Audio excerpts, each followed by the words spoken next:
Maintenant, on va voir comment peut-on mesurer la tension aux bornes d'un dipôle. Je commence par le générateur. Pour mesurer la tension aux bornes du générateur, on utilise un voltmètre. Voilà le symbole du voltmètre. Un petit cercle à l'intérieur duquel il y a la lettre majuscule V. Et on sait bien que le voltmètre, elle est polarisée, c'est-à-dire il a un pôle positif que je note par V et un pôle négatif qu'on note par COM.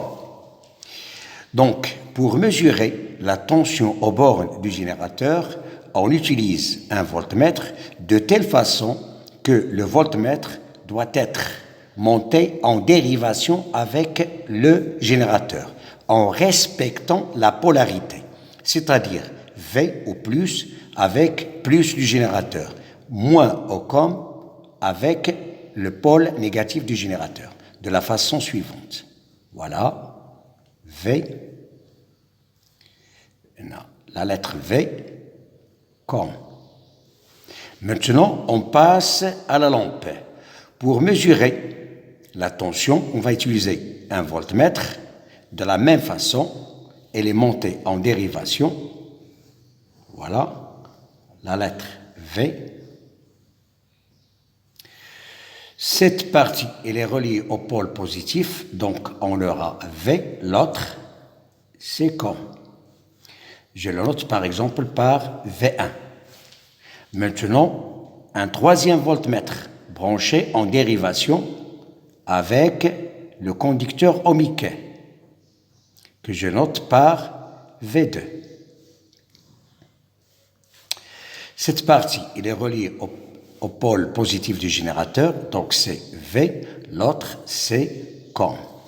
Et pour le moteur, un quatrième voltmètre que je note par V3.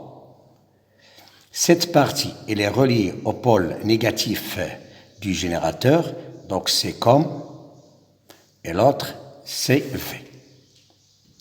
Quelle est la relation entre les différentes tensions, c'est-à-dire UPN, UPA, UAB et UBN? La relation entre ces trois tensions, d'après une loi qu'on appelle la loi d'additivité, loi d'additivité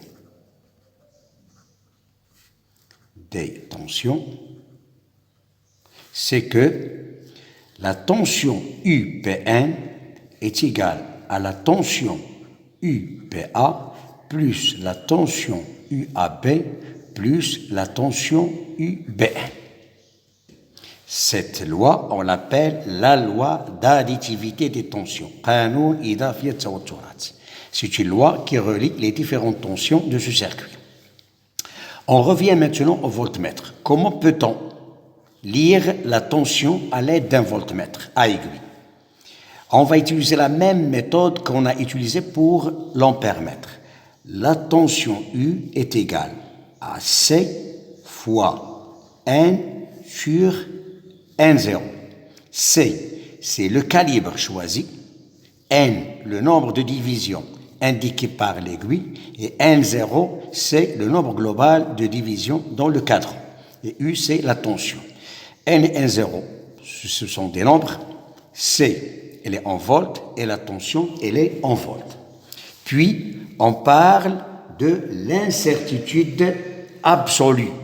L'incertitude absolue, c'est quoi? C'est delta U est égal au calibre choisi multiplié par une lettre X.